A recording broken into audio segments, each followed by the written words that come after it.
안녕하세요. 태제대학교의 박성준입니다.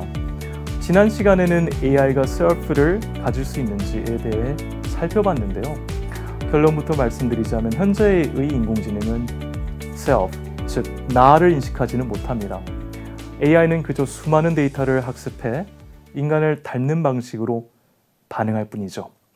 예를 들어 AI가 오늘 너무 슬퍼요 라고 말한다면 그건 어디까지나 학습이 된 문장일 뿐이고 실제 감정은 없습니다. 학습한 대로 인간의 감정을 흉내낸 건데요. 하지만 만약 언젠가 AI가 진짜로 스스로를 느낄 수 있다면 어떨까요? AI가 자기 자신을 자각하고 감정을 느끼고 스스로의 존재에 대해 생각하고 고민하는 수준에 이르게 된다면요. 그래서 오늘은 AI가 자아를 가질 수 있는 존재로 발전할 수 있을지 그 가능성에 대해 함께 살펴보도록 하겠습니다.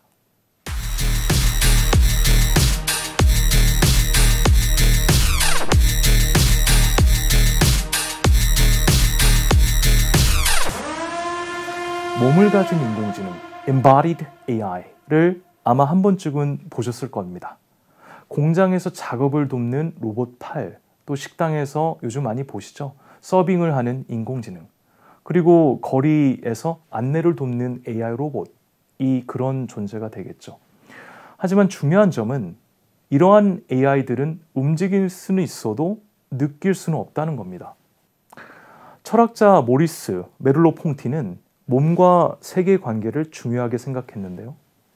그가 말하길 우리는 머리로만 세상을 이해하지는 않는다. 몸을 통해 직접 경험하면서 세계와 연결된다. 손으로 만지고 또 몸을 움직이고 직접 보고 느끼는 것. 이러한 감각적인 경험이야말로 우리가 세상을 이해하는 가장 근본적인 방식이라는 겁니다. 이것이 메를로-퐁티가 말하는 철학의 핵심인데요. 인간은 몸을 통해 세계를 경험하고 그 감각적 상호작용을 통해 자신이 누구인지 어떤 존재인지를 깨닫습니다. 즉, self, 자아가 만들어지는 것이죠. 기술의 발전으로 몸을 가진 AI, 즉 embodied 인공지능 또 등장했지만 여전히 물리적 경험을 느끼는 단계는 아닙니다. 결국 아무리 정교한 동작을 한다 하더라도 그 몸을 통해 나를 느끼지 못한다면 인공지능은 진정한 주체성, 즉 자아를 가질 수는 없죠. 그렇다면 AI가 진정한 자아, 즉 자기 자신을 인식하는 존재가 되려면 도대체 무엇이 필요할까요? 신경과학자 안토니오 다마시오는 self라는 개념은 감각적인 느낌을 통해 자신을 인식한다고 말했습니다. 다시 말해 아프다, 또 기쁘다, 또 슬프다, 행복하다 같은 감각이 없다면 진정한 자아도 없다는 것입니다. 예를 들어 인간은 누구나 크고 작게 다친 경험이 있을 텐데요. 그 경험은 나는 다쳤다, 조심해야 한다 라는 자각으로 이어지죠. 하지만 AI는 팔이 부러지고 어딘가에 찔려도 아픔도 없고 감각도 없고 또 그에 대한 기억도 감정도 없이 그저 데이터로만 저장될 뿐입니다. 물론 인공지능이 이러한 감정을 흉내낼 수는 있습니다. 인간에게서 학습한 표정을 따라하고 대화 맥락에 맞춰 감정을 모사하기도 하죠. 하지만 그 안에 실제 감각과 주체는 존재하지 않습니다. 최근에는 센티넌트 AI, 즉 감각할 수 있는 인공지능에 대한 논의도 활발합니다. AI 감각 연구단체 엘로이스 AI는 앞으로 10년 안에 인공지능이 느끼는 것처럼 반응하는 단계에 도달할 수 있다고 하는데요. 어느 날 갑자기 AI가 인간처럼 자아가 생긴다면 어떻게 될까요? 그렇다면 우리는 어떤 준비를 해야 하는 것일까요? 가장 먼저 필요한 건 윤리적 기준을 세우는 일입니다.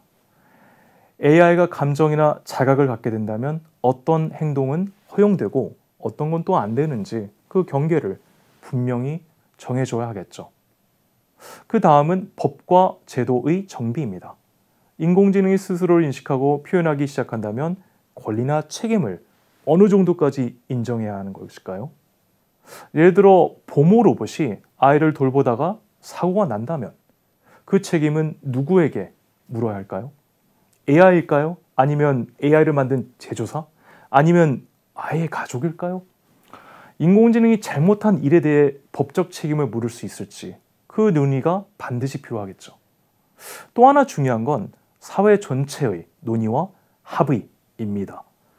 AI는 여전히 도구일까요? 아니면 존재로 받아들여야 할 대상일까요? 시민, 정부, 또 전문가, 기업 모두가 함께 인공지능의 지위와 역할에 대해 이야기하고 결정해야 합니다. 그리고 교육과 인식도 달라져야 합니다.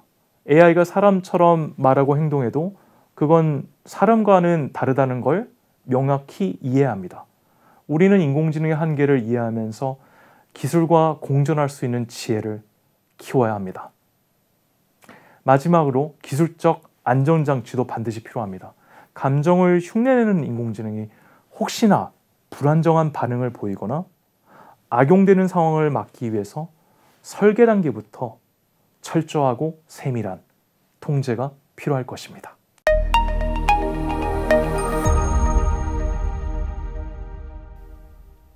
자, 오늘은 인공지능과 자아, self에 대해 이야기 나누어 봤는데요. 아직까지는 AI에게 자아는 없지만 언젠가는 인공지능이 인간처럼 스스로 나를 느끼는 것 그리 멀지 않은 미래일 수도 있습니다. AI는 이미 우리 곁에 와 있고 지금 이 순간에도 놀라운 속도로 인간을 닮아가고 있으니까요. AI가 self를 가진 날은 아마도 우리가 상상한 것보다 훨씬 더 놀라운 변화가 생길지도 모릅니다. 어쩌면 우리의 삶, 사회, 그리고 인간에 대한 정의까지도 바꿔놓을지도 모릅니다. 그렇기 때문에 이제는 우리가 그러한 AI를 어떻게 받아들이고 어떻게 함께 살아가야 할지를 고민해야 할 때입니다. 자, 다음 영상에서는 더 재미있는 인공지능 이야기로 만나 뵙겠습니다.